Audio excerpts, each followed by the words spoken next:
Hello everyone, today in this video I am going to show you how can we check there is SSD or HDD in our PC. So let's start this video. Now first of all we need to open run. So to open run you can press Windows key plus R, then your run will be open.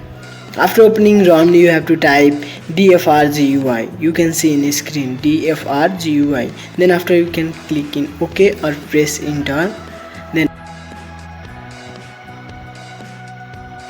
here you can see here in media type there is hard disk drive. In my case, suppose if there is SSD, you can find there SSD. So now in this way you can find there is SSD or HDD in our PC. Thank you for watching this video and don't forget to subscribe this channel.